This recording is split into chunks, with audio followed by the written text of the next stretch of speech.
Hola, bienvenidos a su canal Hey WATCHALE. Este es nuestro primer video en el cual estaremos hablando de diferentes temas. Mi nombre es Jacqueline. Hello, welcome to HEY. My name is Ryan. Vamos a hablar de diferentes temas en español como en inglés.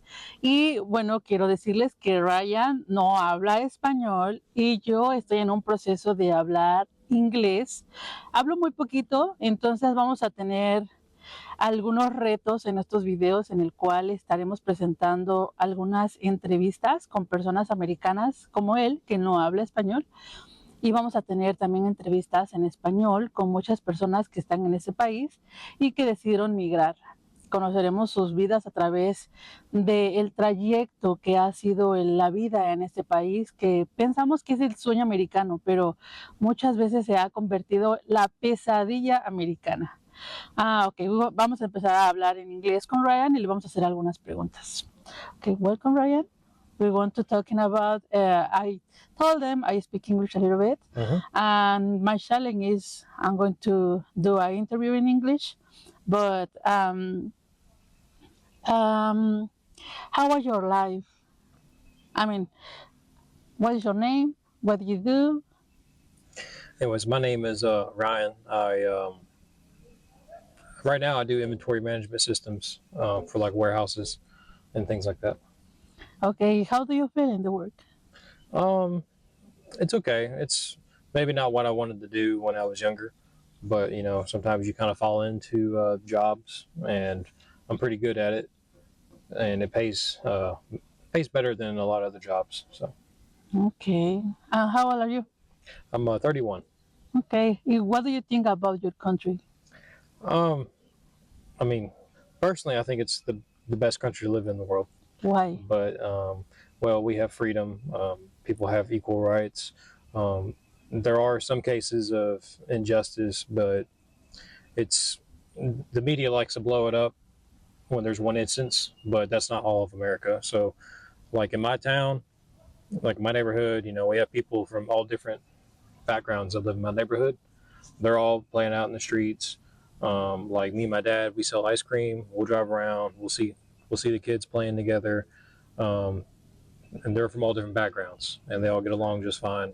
There's no hate going on. Yeah.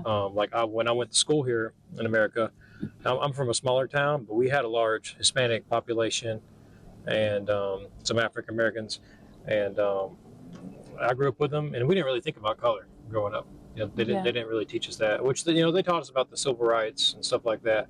But we didn't think that way. We just hey, people just look different. It's just normal. And we grew up together, and most of us were friends, had a good time. So in my upbringing, I wasn't taught that just because you look different, you should be treated different. No, we treat everybody the same. Okay, nice. And what do you think about of the Hispanic people? I think they're very good people, very hardworking.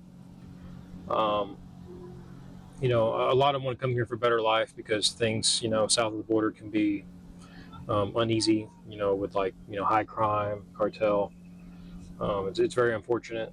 And America has, somewhat tougher immigration laws now. And there's a reason behind it, but whether what you think on that, every country has to enforce, immigration, so it can be rough on people. And there's a lot of good people who, may not deserve to be like deported, but it happens, unfortunately. So, but most Hispanics are very good people, in my experience. Very family oriented Christians. Okay. Do you want to ask me something? What's your experience in America? What do you think? Pues mi experiencia en Estados Unidos creo que ha sido una experiencia inolvidable. Si yo tuviera la oportunidad de regresar a mi país pronto, siento que esta experiencia me ha dado de todo, mucho conocimiento, madurez también. El hecho de venir a este país y venir solos te hace retomar la vida desde otro lugar. I had a good experience here. When I come here, I come alone and by myself, and I am mature a little bit more, no, because the country gave me that, no, because for example, I take some challenge, like I get a job, but I don't speak English. Now I try to speak more fluent, but this is a good experience in my life. No, I think is a challenge for all people who come here. Yeah, I mean, it can be very difficult, like, leaving a country you grew up in all your life and going to a different country because, laws are different, the language can be different. Very, very difficult. And, you're very brave for doing that too. Thank you. Yeah. Anything else? How long have you been here? I've been here like 5 years ago. 5 years ago.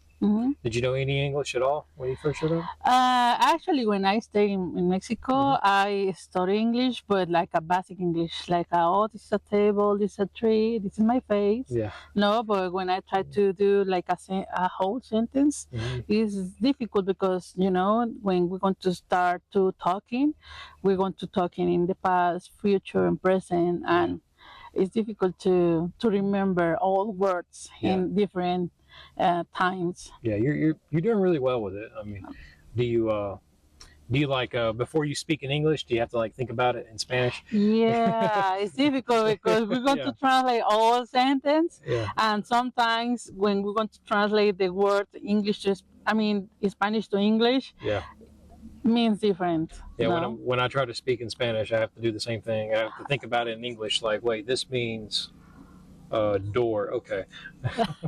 Do you speak English? Spanish?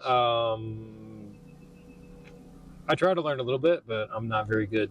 Yeah, it's fine. I think when we're going to start to speak some language, any language, we're going to start like a very shy, no, because we are nervous because we're going to know if we're going to pronounce the right word. Gonna sound weird trying to pronounce something. Yeah, I think I speak very weird sometimes, but I know I need to speak very slow for to pronounce the right word in English. Okay. Anything else? You're going to ask me. Oh. Okay. How long did you stay here in Georgia? Did you live anywhere else in the States? No, actually, I went to travel. For different countries. I went to Washington, D.C., but all my 5 years ago, I live here in Georgia. In Georgia, yeah. Yeah, how's the, here's a random question. How's the weather here versus Mexico? Oh, I don't know. I think in my first year when I stayed here, it was very, very difficult because in summer it's very, very hot. No, I want to take off my pants and my shirt because sweating everywhere. All day. But no, it was difficult to adapt myself. Yeah, adapt to it. Yeah, adapt to here because it's very hot here. But in December when it's fall, what is it? Winter. Fall, winter. Yeah. Yeah, when it's winter, it's very cold too. Yeah, you can here in Georgia. So if you're not familiar with the weather, so we're still wintertime here, but today is like 75 degrees. But tomorrow it may be 25 degrees overnight. Yeah, it's crazy. Yeah, it gets real crazy around here. So. Sí, en ese país, principalmente en ese estado de Georgia, hemos percibido que el clima es muy loco. O sea, hoy podemos estar a 75 grados y después baja totalmente. It's very cold at night or in the morning. pero normalmente lo que es en primavera, el clima llega a estar muy caluroso. Entonces, cuando yo vine a este país, aquí principalmente en Georgia, el clima es muy caliente. En México es caliente, pero aquí lo sentí mucho porque yo quería hasta quitarme la playera del calor que sentía. Entonces, este país es eso, o sea, te da diferentes climas. En este aspecto podemos ver, por ejemplo, que this is a lake, este es un lago, pero podemos verlo un poco vacío. It's a little bit dry, ¿no? Yeah, because Ajá. during the winter they lower the water in it, so water's available downriver. Ujú. And during the summer, we usually have more rain, or in the spring, so they collect the water. That way, we have water that lasts us throughout the summer. Because sometimes you can get dry. Yeah. Yeah. Yeah, because we can see it's very dry, Yeah. like Well, typically the water is up to about right behind us. yeah, close to the Yeah, tree. close to the tree. No? Yeah. And it's a little dry right now. It has gone up some. It was lower in this. Sí, Yeah. podemos ver, estamos hablando de que tan solo en este lago, en este árbol que se puede apreciar, más o menos ahí está llegando el nivel del agua. Pero ahorita que ya va a venir primavera, ha llovido demasiado, entonces empieza a recolectar nuevamente la cantidad suficiente de agua.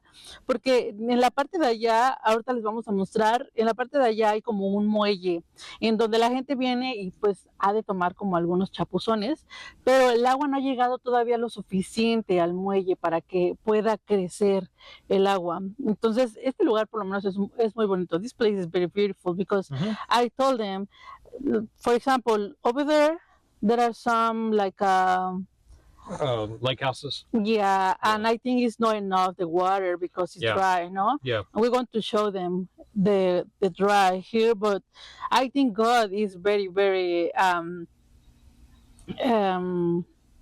what was the word when because for example when I come here I saw some flowers, it's very colorful. And I say God is good for this country because it's very green, it's very colorful. They have a lot of nature here. Yeah, here in the because we're in North Georgia where the mountains are, and yeah, during the summer it gets very hot, but it's also very green, very fertile. We have a lot of lakes here. Now a lot of the lakes are man-made, but the reason for that is so we have fresh water. So this is just one part of this lake, but this lake's actually it's Lake Allatoona. It's actually very large, and they, like I said, during right before summer they'll let it fill up, also for summer activities, but also so if in case there's a drought we have drinking water, and also river water available to let downstream. Yeah, we're going to show them the map close to here. Les vamos a enseñar un mapa alrededor de aquí, y we're going to come back when the lake is better. I mean, yeah, it's full of water. We can. There's a lot of good spots we can show people when during the summer. Yeah, very beautiful areas. How is it change the nature for? How the next season here? Yeah, the next season would be spring. Spring. Oh, so yeah. In spring, there's a lot of flowers. The weather. How many seasons there are in 4? Georgia? Yeah, we have all 4. Can you tell me? We have winter. No, we're going to start for the next season now. Is spring. So next season, spring, summer, fall, and winter. Oh, and here there are 4 seasons. You can see 4. The 4 seasons because, for example, in Mexico, I think we have just 2, spring and winter. Yeah. Because you can see like now the trees is very dry. Yeah. In Mexico is the same. It's very similar all year. Yeah. Yeah. Yeah. We have all 4 seasons here. Now, our longest season is summer here in Georgia, so it'll be very hot for about half the year, and then fall, spring, and winter are pretty quick. All those happen within 6 months, and then you have summer for about 6 months. But yeah, during the winter for about 2 months, we can get snow here. Not a lot, but we get 3. Actually, the last year it was a lot of snow here. Last year we got about 4 inches. Yeah, it was crazy. Yeah, and we're about at the cutoff point. So if you go any further south, you typically don't get snow. So we're about right at that cutoff line. Sí, está mencionando que aquí se tienen 4 estaciones del año, que sería primavera, verano, invierno Y aquí se puede visualizar todas las estaciones, son 4 estaciones. Y se puede ver, ahora les estamos enseñando este lago, como está muy seco, pero vamos a regresar para enseñarles cómo es que se ve el lago completamente lleno y cómo es que se ve nuestro alrededor. Ahorita les vamos a enseñar un pequeño recorrido en este parque. Este parque se llama Allatoona, how do you... This is Lake Allatoona. El lago de Allatoona. Yeah.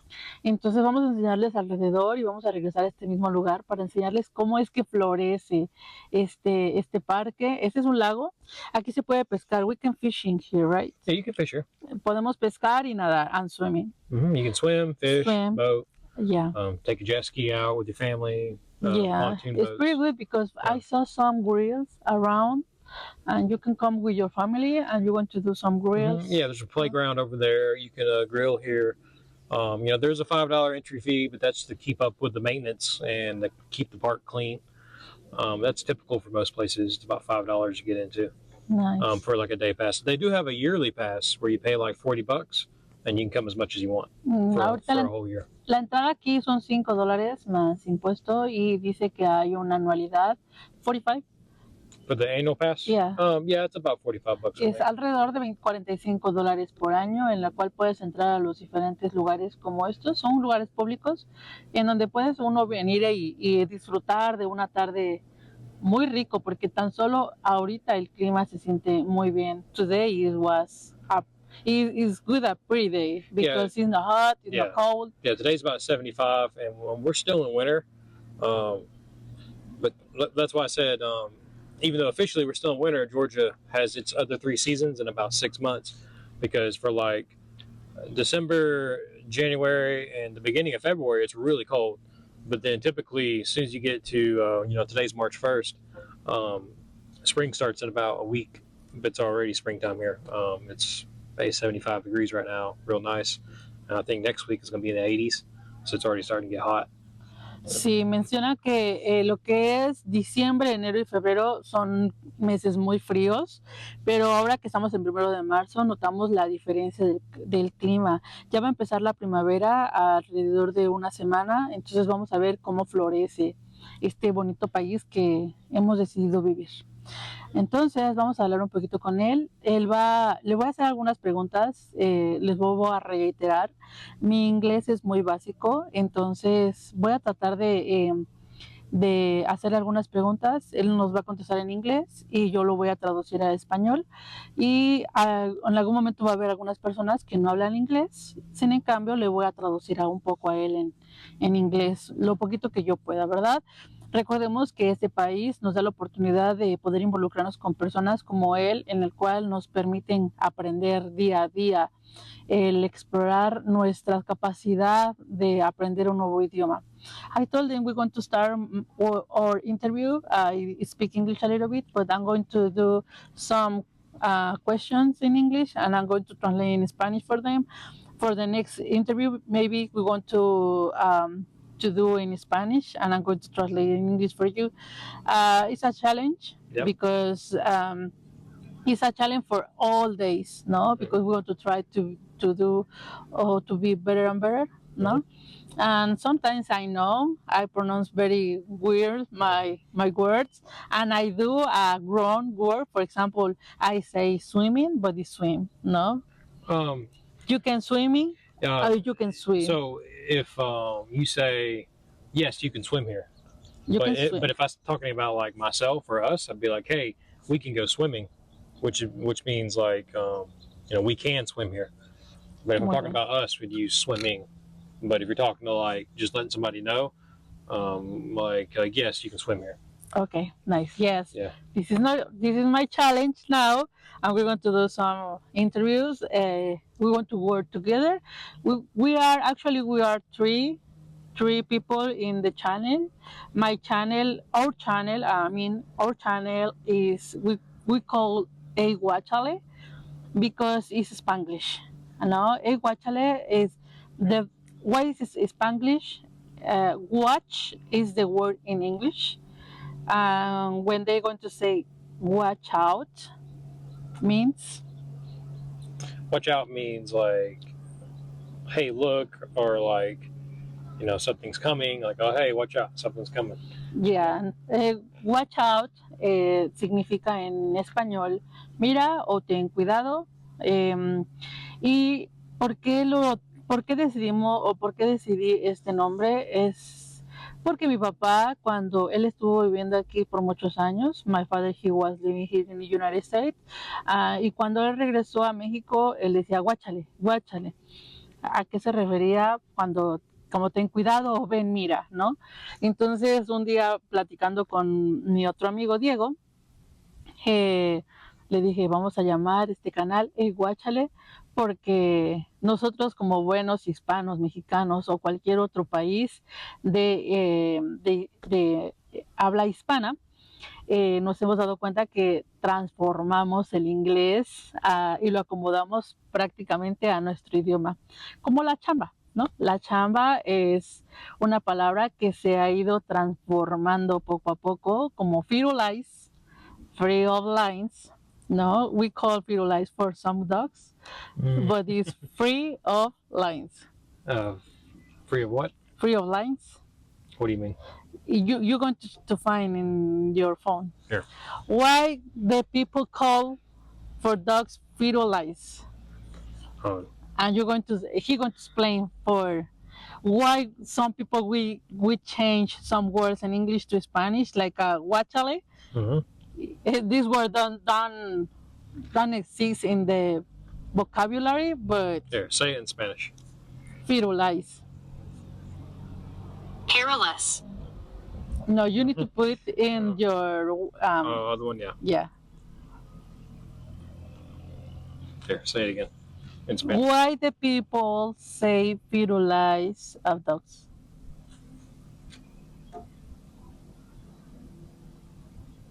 Say it in Spanish. Firulais. This word you don't have. You need to write in your internet. I don't know what you're saying that's from. Show me. Here. You talking about firulais? F-I-R F-I-R-U. L. Show me. Yeah. I've never heard that word. Yeah, we call for when we have a dog, we want to call them firulais. What means firulais? Oh, free of lice. Free of lice. I told you.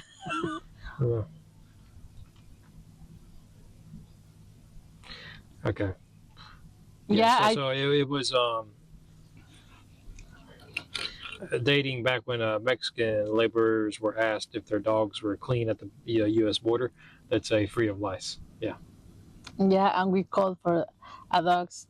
Yeah, I've never heard of that. No, I told them when a veces we have some words in English and we want to change.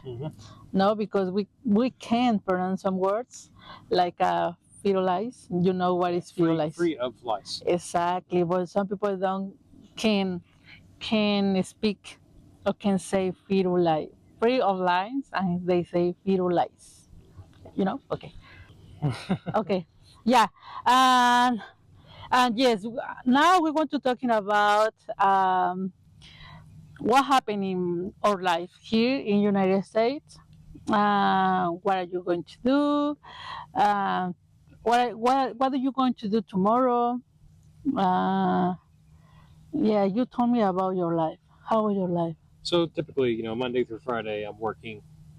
That's my work schedule, and I go to the gym. I like to ride motorcycles, so if it's a nice day, I may ride my bike to work, and then when I get off work, I may go ride for a couple hours, go home. And weekends typically when everybody does stuff in America. So like on a Saturday, I may go fishing, I may go to the lake, go swimming, go to the movies, stuff like that. Okay, dice que él trabaja de lunes a viernes y va al gimnasio, él maneja una moto y también dice que le gusta ir de pesca. You have to go to the fishing, right? Yeah, go fishing or we go hiking. Hiking's another. O también le gusta hacer senderismo. Hiking es igual a senderismo en español. Okay. ¿Qué más? Anything else?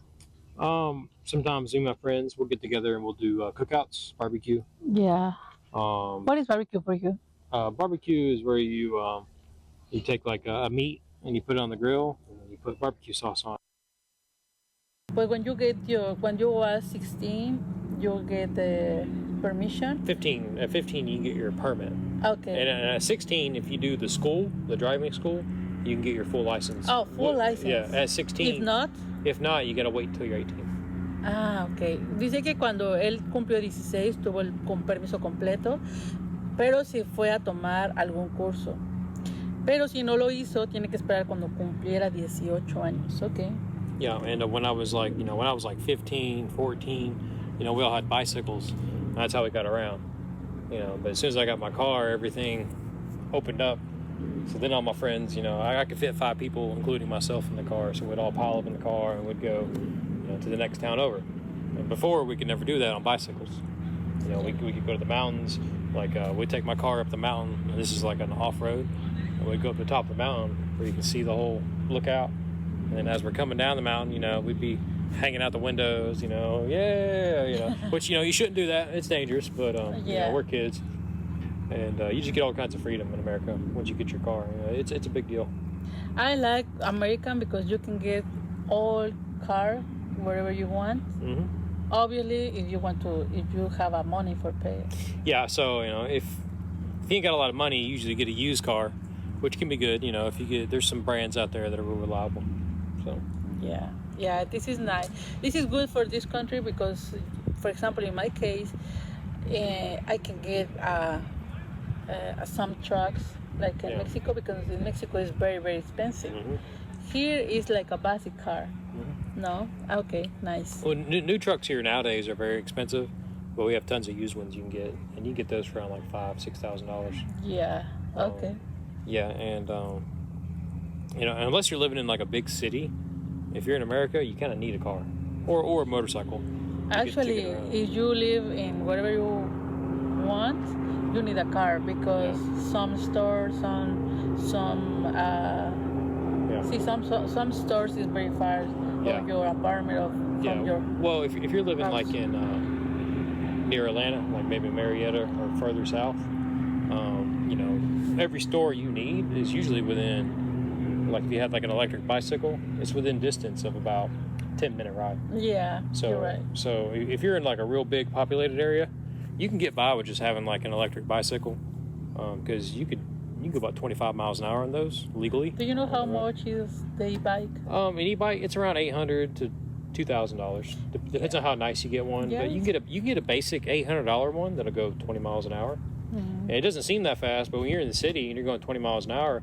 It's like a bike. It's like a basic like a moped. Motorcycle. It's like a moped, yeah. Okay. Let me explain that. Okay.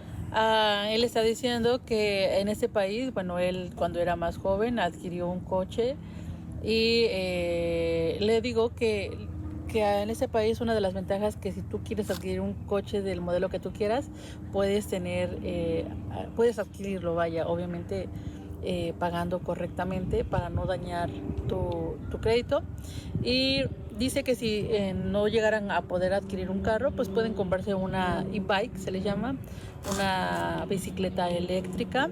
Cuesta alrededor de entre $800 Around $800 to around $2,000. Depends on how nice of one you get. Alrededor de $800 a $1,200 lo que te costaría una e-bike. Ahorita les podemos enseñar una e-bike que él trae para que le podamos enseñar cómo es que se puede usar también una e-bike aquí, y para las e-bike no se necesita licencia. Yeah, and if you're going to get a e-bike, you don't need permission to drive. Nope. So like here in Georgia, we have bike lanes. You're allowed to use the e-bike in a bike lane. So it's and you can pedal it like a regular bicycle, but it's also like a moped because you got a throttle. So, if you're living in like, Marietta where they have bike lanes everywhere, or near, Atlanta, like the Central Park area. What's that place with the gardens? Yeah, Botanical Garden. Yeah, so if you're living like near there, when I was there visiting, I noticed like there's bike lanes everywhere. Yeah. And people are getting around on e-bikes. Oh, the park is Piedmont. Yeah, but I noticed people get around the city there on e-bikes. Most of them don't. I'm sure a lot of them own a car, but most of them probably don't. because everything's within. If you're going 20 miles an hour, because you can ride these bikes on bike lanes or the roads, it's not illegal. You just gotta have a helmet. Yeah. And you can't go above 25 miles an hour. I don't have a helmet, it's a problem? Yeah, so if you're on the road, you gotta have a helmet. Oh, okay. Yeah. It's good to know. Okay. Dice que si van a rodar con una e-bike en la calle, sí necesita traer forzosamente su casco porque sí pueden tener consecuencias con la policía. Más que nada porque se pueden caer o alguien los puede atropellar y para proteger su cabeza, bueno, es importante usarlo. Yeah, but if you live in like my town where I grew up, there's houses 30 minutes away from town and a car. So an e-bike ain't gonna work. No. It's too far. Yeah. And if you live, out in the county side, you can't get supplies unless you have a car. Mm-hmm. It could be a 30-minute drive to town. Yeah. And that's the closest store is 30 minutes away. So you have to have a car to survive. Yeah. And that's how most of America is. Like only the big cities, where they have everything close together, can you get away with just having like an e-bike. Mm-hmm. It's a real effective option if you live in a place like that, because you don't need insurance, you don't need permission. You can just, as long as you can get in Amazon. Yeah, you can get on Amazon. There are bike laws, so you have to follow the bike laws, or you can get a ticket. But you don't need a license. You can just do it. Yeah. Okay. Nice. Yeah, it's good to know because some people don't know they can use the e-bike. No? And you always want to look up your local laws because every state's a little different. Yeah. But here in Georgia, e-bikes are allowed. Yeah. Okay. We're going to show them one e-bike we have, and we want to show them how works the e-bike.